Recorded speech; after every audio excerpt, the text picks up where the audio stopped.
Okay.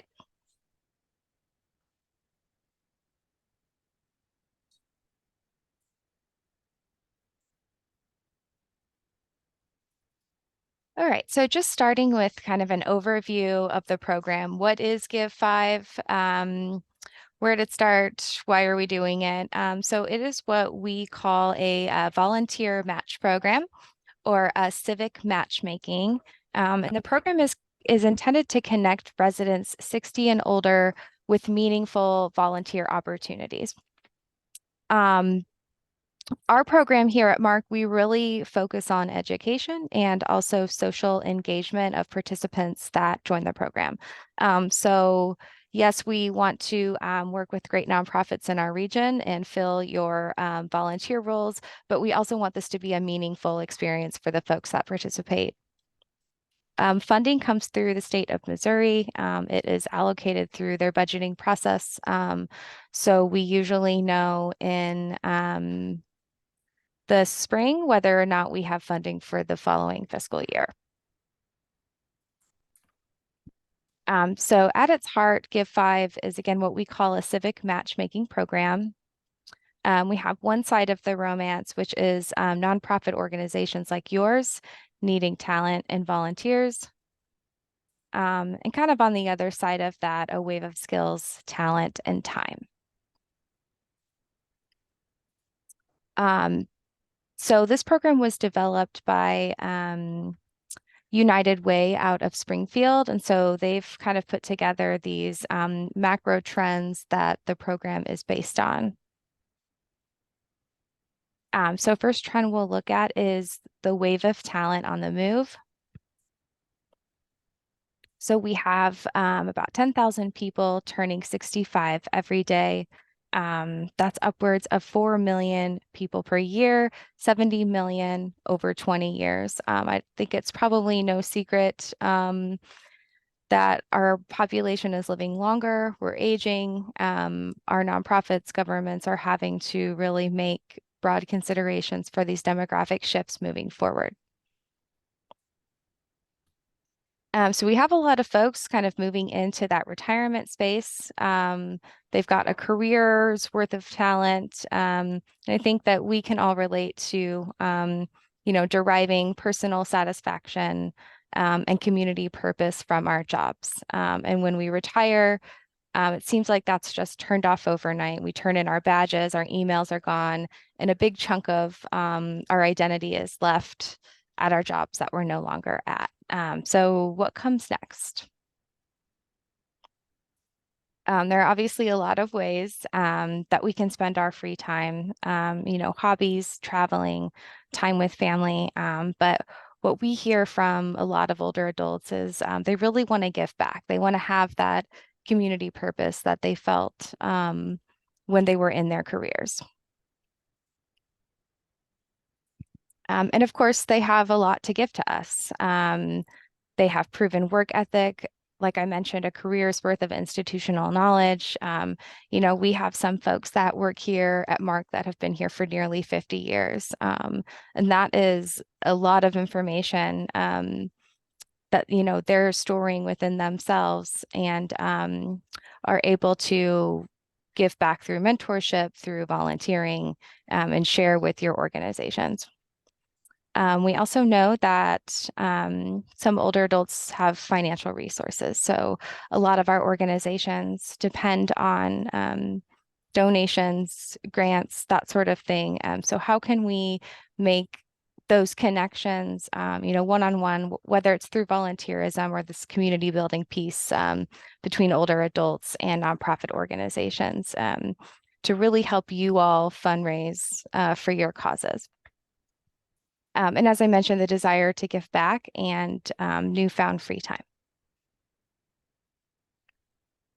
So we talk a lot in the aging sector about social isolation, and there's been a lot of studies done on the health impacts of loneliness. So the U.S. Surgeon General identified the largest health risk for older adults is loneliness and isolation. So it's not cancer, it's not heart disease, it's not stroke, it's not all the things I think you hear that older adults suffer from. It's really this loneliness piece. So they also, the Surgeon General also says that social isolation and loneliness is equivalent to smoking 15 cigarettes a day. So on the other side of that coin, we've documented that social connection is really the top indicator of quality of life for older adults. And the Give5 program really hopes to be a conduit for community connection, especially spanning generations. We have older adults and younger people in the workforce. How can we connect those generations to build community across generations? Okay, macro trend 3, we hope that this program will help strengthen the community fabric. What does this mean? So when we give a similar presentation to our participants, we explain this as getting to know your neighbors, especially those who have different experiences from themselves, listening, supporting, understanding needs, embracing nuance. I think that's a lot of what we do daily in our jobs at nonprofit organizations. Also encouraging participants to redistribute resources where they're able to, engage in the policymaking process, and then, of course, volunteer. So by connecting participants with meaningful service opportunities, we strengthen the community fabric. This also encourages the exchange of ideas and resources among often disconnected groups.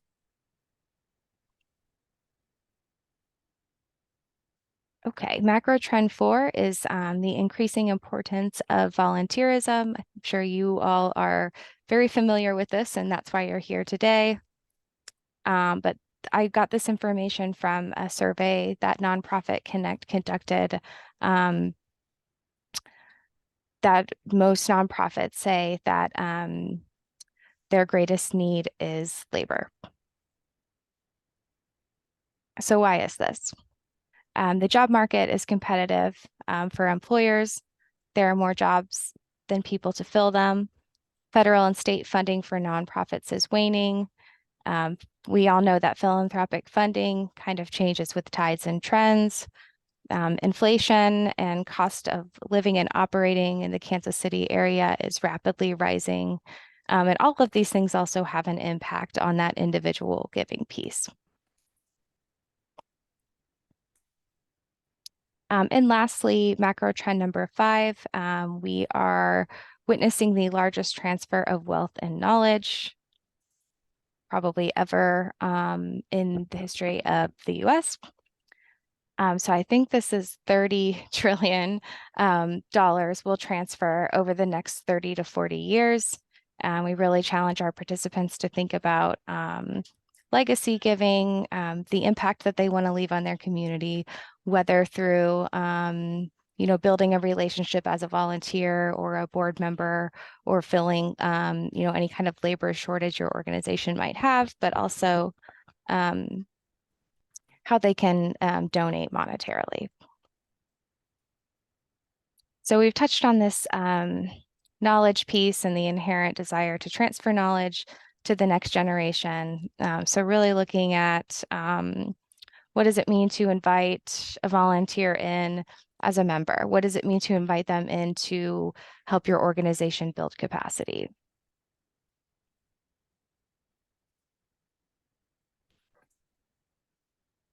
Okay. So next, I'm going to go over kind of 6 of our primary program objectives. First is to connect older adults with the volunteer opportunity in their community that feeds their passion and gives them a sense of purpose. Number 2, reducing isolation and loneliness in our community and providing points of connection with each other, nonprofit organizations, and then also the clients that our nonprofits are serving. Bridging social and financial capital and increasing empathy and understanding in our community. And this will bring up again a little bit later, but re-engineering volunteer opportunities in the community to make them more meaningful. So this is, again, that relationship building, creating long-lasting relationships with your volunteers. Allowing participants to see the community kind of behind the curtain and learning more about organizations before committing to volunteer roles.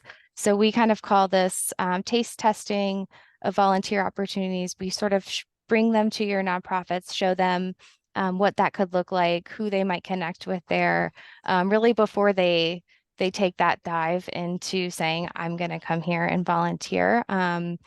We've heard from some of our participants that the initial barrier of figuring out where to volunteer, not knowing what to expect when you get there, and kind of, I think that's that social fear of what that's going to be like, is the biggest barrier to them signing up for volunteer roles. So what this will help our participants do is just kind of see it first, see if it's for them.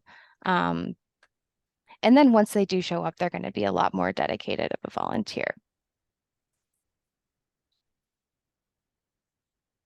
And then lastly, we touched on this community legacy piece. So throughout all of the program days, there's kind of a string that threads it all together, which is what is the legacy that the participant wants to leave behind.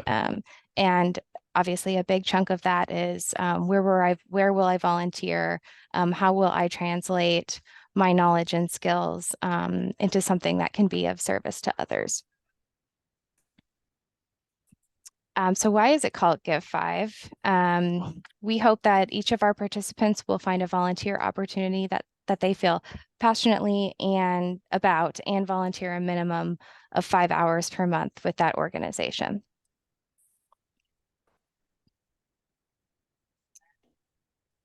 So I'm going to talk a little bit about the program days and kind of the schedule and structure. We will be starting program days in March, and there's a couple slides that outline those dates, but just so you kind of have some context on our timeline. So each Give5 cohort is what we call it. They go through 5 full class days. We start the program days at Mark, so they come here to our offices. We have some kind of program. Sometimes that's a guest speaker. Sometimes it's an educational component.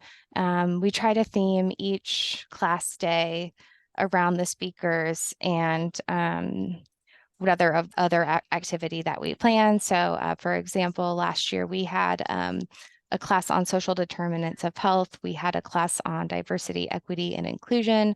And we had a class on kind of imagining what an age-friendly community looks like. So definitely open to ideas and feedback on our curriculum as well. Then we all have lunch together, and then the bus arrives and takes us to about 3 to 4 nonprofits each day.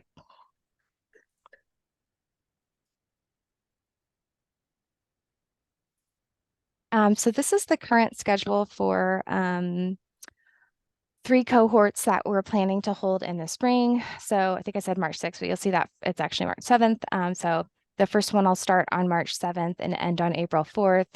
And these are all of the other class days. The second one, April 11th, the third one, May 16th.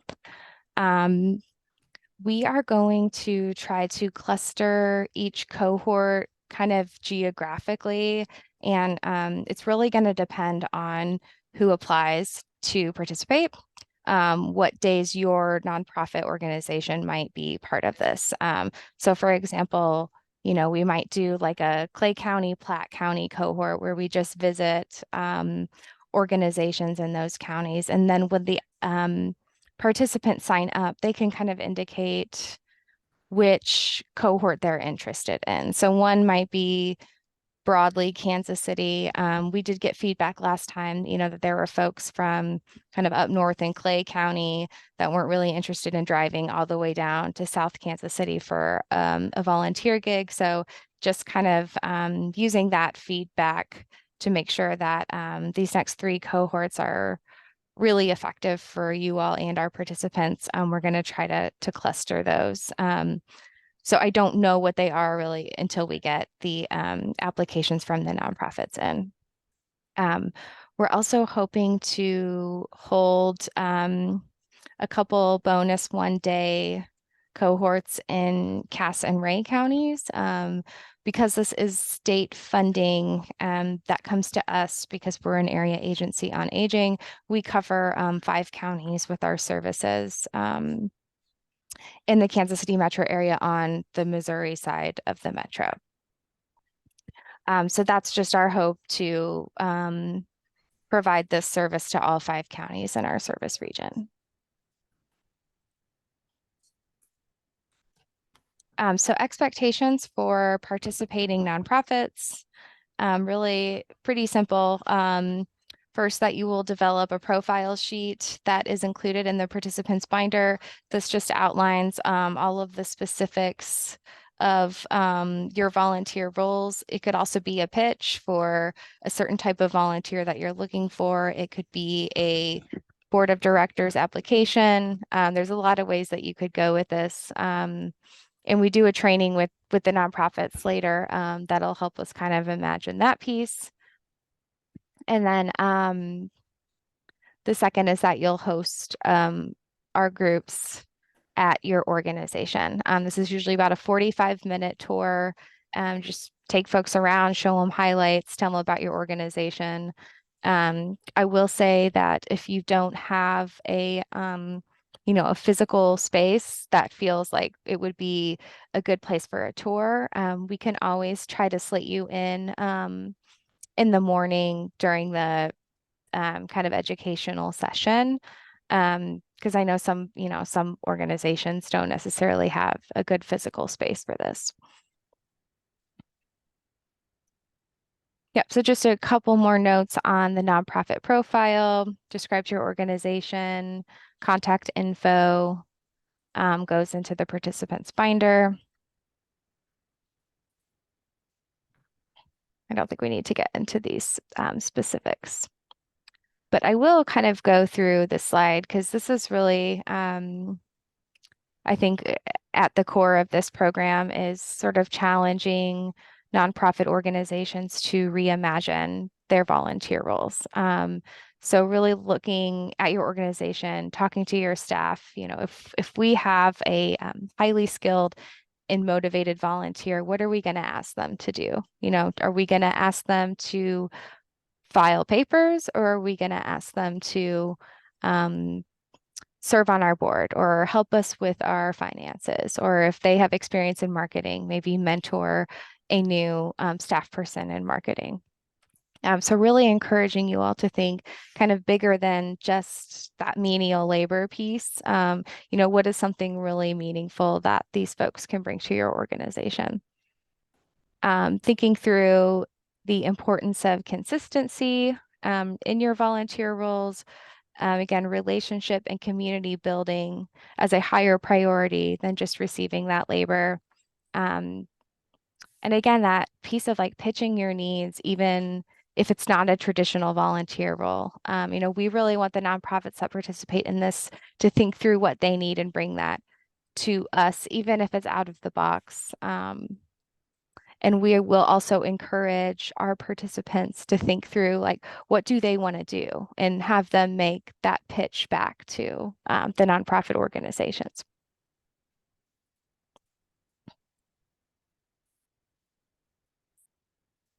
Okay, we covered this. Just a couple more notes on the site visit. At a minimum, you would cover the overview of your organization, volunteer opportunities, ideally something attention grabbing. So an actual tour, seeing things in action, that's probably the best. But if you have a video or a testimony from somebody who's already volunteering or from a client who's received your services, giveaways are great. You can always give additional handouts. And again, if you don't have a physical space, you're welcome to come give your pitch here at Mark. So just some impact from last year. We had two cohorts with 24 participants total. We engaged 29 nonprofit organizations. And then we had 127 matches between participants and nonprofit organizations. And so what this means is that each participant indicated on average that they wanted to volunteer at one of the participating nonprofits. So kind of what that process looks like is at the end of the cohort, we give each participant a match document, and they just go through and check off the organizations that they would like for us to share their contact with. And there's also a section for them to kind of give that pitch. It's like, so I can give an example of one of our volunteers from last time. He was really interested in what this organization was doing. He had a strong financial background, and he basically just went to them and said, this is what I can help you with. So he had a space to kind of write, I would like to help this organization with this financial piece. And then we did 18 all access tours to nonprofit organizations. So that was 18 per cohort because we did the same organizations for both cohorts. And then I just thought I would share this feedback from last year's participant. He really expressed that he found it difficult to understand what kind of program to work with and how he was going to go about that, and that the program did a great job of helping him make those connections. So plans for 2024, I already shared kind of those program dates with you, but our broader goals are 3 cohorts, 25 participants each in those, so that's 75 participants total. 2 one-day events in Ray and Cass counties, 30 participants total between both of those. And we are also partnering with an organization called Uncover KC to help us with the participant side. We're calling it the volunteer management, but they're really participants in the program that will hopefully volunteer with you all. But they are going to help us with identifying participants and then kind of the retention piece, which we're really excited about.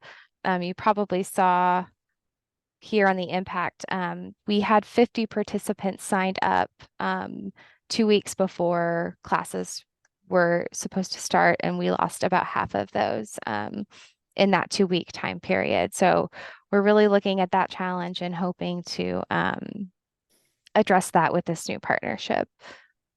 And then kind of as I mentioned before, we're going to target our cohorts to kind of geographic clusters in the metro.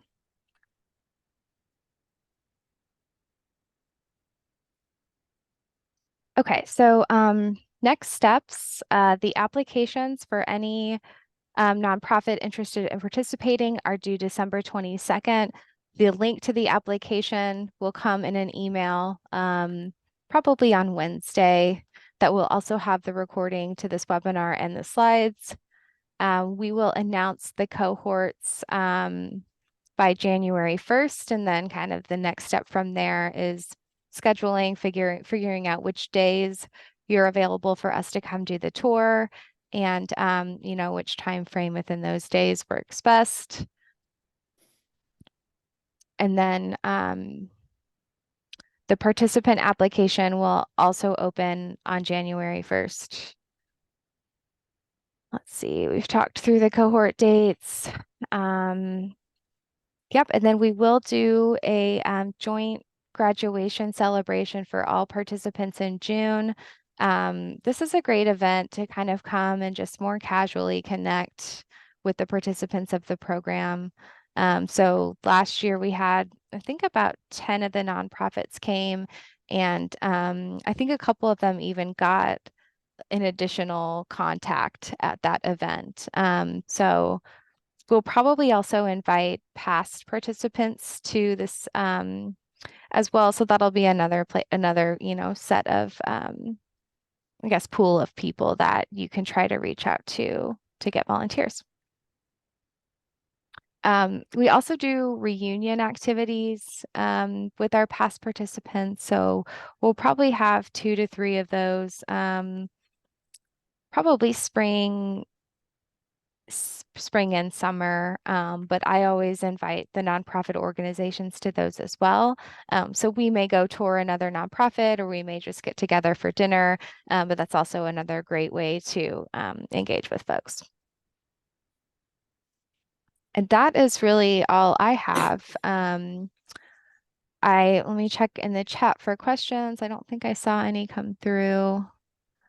So I'll just pause now, stop talking, and if you all have questions, I'd be happy to answer those for you. Let me stop sharing.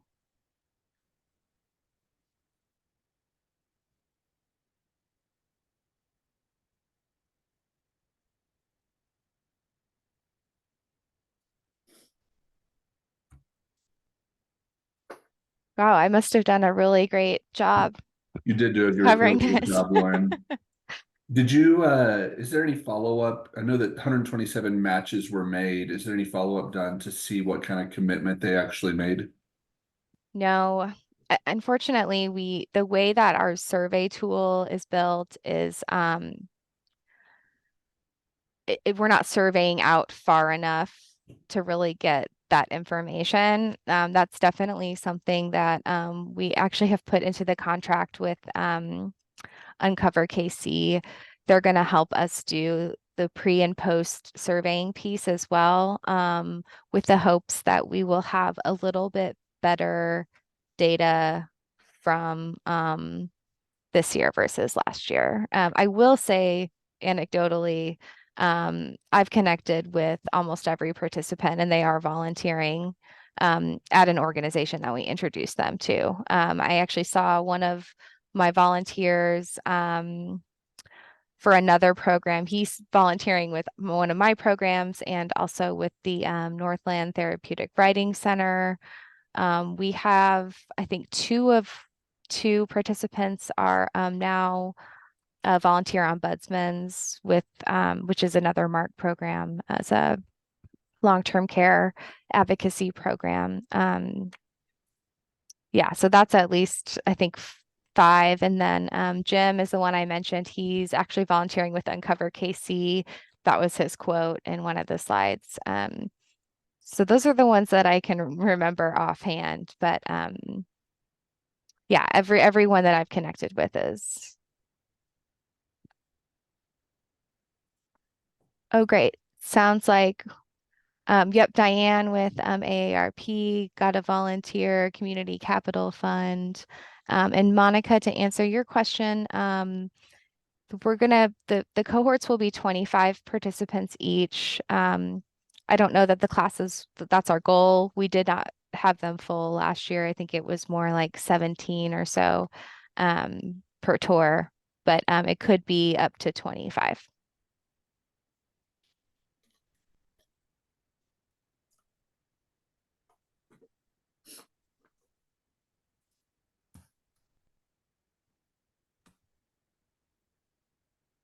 Any other questions?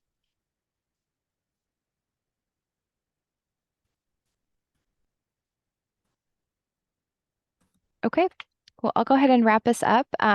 You all know how to get a hold of me. I'll go ahead and put my email in the chat just for a good measure. Um, but yeah, look out for the application in your email in your inbox probably on Wednesday. And then again, those will be due by December 22nd. And if you have participated in the past, you do need to complete the application again.